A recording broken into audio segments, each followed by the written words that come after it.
Most people think driving in China means this, but actually 99% of the time, it looks like this. Everyone has some ideas about what it must be like to drive in China. And sometimes it is based on what they've seen in first-tier cities like Shanghai or Beijing, or maybe what they've seen in movies, and often it is simply based on what people imagine China is like. And like we will talk about in this video, it is not always accurate. So in this video, we will go through the main preconceptions of what it is like to drive in China.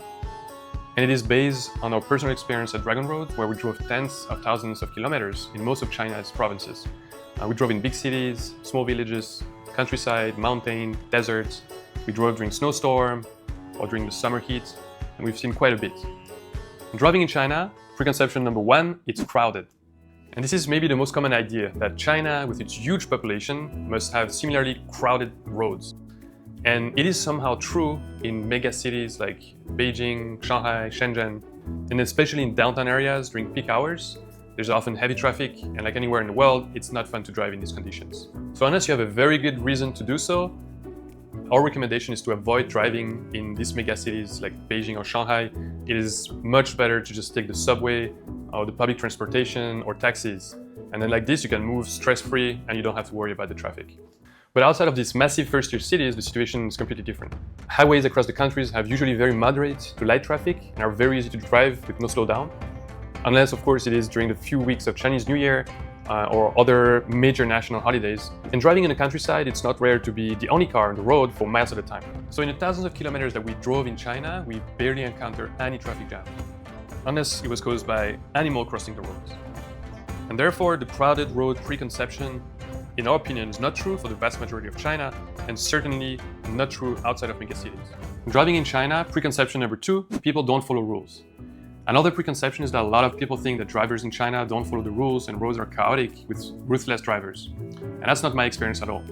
And I would start by saying that China probably has the highest density of road cameras in the world. They monitor anything from speed, illegal lane changes, red lights, and everyone in China is very aware of that. And because of that, they follow the rules pretty closely. Importantly, I found that people usually drive more slowly in China than in the West. And I found that it makes the driving experience more chill than in a lot of other countries that I've been to. So what is different and what sometimes look like aggressive driving to outsiders is that in China, rules are rules, but there's a certain amount of cooperation expected between drivers. And I found drivers, mostly in big cities with the traffic, they will be more forceful than in the West. For example, when merging or changing lanes, they expect you to slow down a bit to let them go, and they're more comfortable with smaller distance between cars. And once you know that, driving slowly, keeping distance, and be ready to slow down really works very well. And while every country has its share of aggressive drivers, and China is no different, we don't think that China's roads are more hectic than other places in the world. In fact, quite the opposite. Driving in China, preconception number three. It's not for international drivers.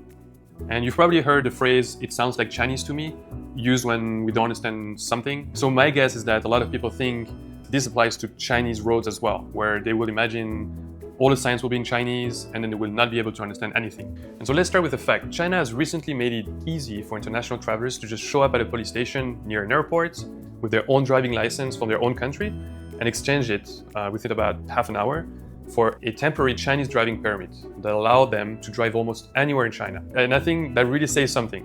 And China must feel very good and confident about having tourists driving on their road. And our experience is that they are correct. And first, most signs follow international standards. Stops, speed limits, lane markings, directions, traffic lights, and so on.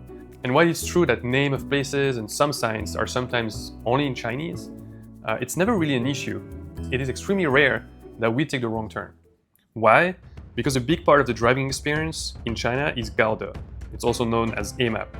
It's the Chinese Google map, and it's available in English, and it works really, really well. So all the instructions are in English, and it tells you where to go, when to turn, and it does that well in advance. It also tells you where not to go, which is something that, for example, I don't see Google Map doing, and usually works very, very well like this. So to summarize, with familiar traffic rules and signs and a good navigation app, Chinese roads are absolutely doable for international drivers, and so preconception number three is wrong. Driving in China, preconception number four, it's all mud roads outside of big cities. In China, it's huge, and some of the most interesting and beautiful parts are in the more remote areas. So it would make sense that in those areas, the roads are of significantly lower quality compared to urban areas, for example. And the truth is that roads and infrastructure are amazingly good and modern in pretty much everywhere we've been in China, even in the most remote areas, or even in provinces that are considered among the less developed provinces. It's very rare to encounter something like mud roads or potholes on the roads, for example.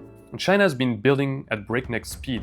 Highways, tunnels, bridges, and the result is that you have great infrastructure pretty much everywhere you go. Okay, by now you probably know a bit more about what it looks like to drive in China. So let's finish by a few must-haves if you decide to come in China and drive. So the first one is drive slowly. It sounds obvious, but it solves 95% of the potential problems. I found that simply driving slowly, leaving a lot of space between me and other drivers, and slowing down when I'm not sure, it's just common sense, but it works pretty well. The second one is get a temporary driving permit. So make sure to prepare the right documents and check that your destination city has a police station that can issue such permits. Cities like Shanghai or Beijing have a police station that lets you do that right near the airport. And also confirm the opening hours of the police station because some close during the weekends. Third, prepare your phone before you arrive. Having the right apps make a world of difference. The good news is that you just need a couple of apps to do everything you need to do in China. First one is Gaode, also known as Amap for navigation, and then you have Alipay or WeChat for payments. So we hope you enjoyed this video, and if you have any question or want to share your experience driving in China, drop us a message in the comment section or contact us if you'd like any help.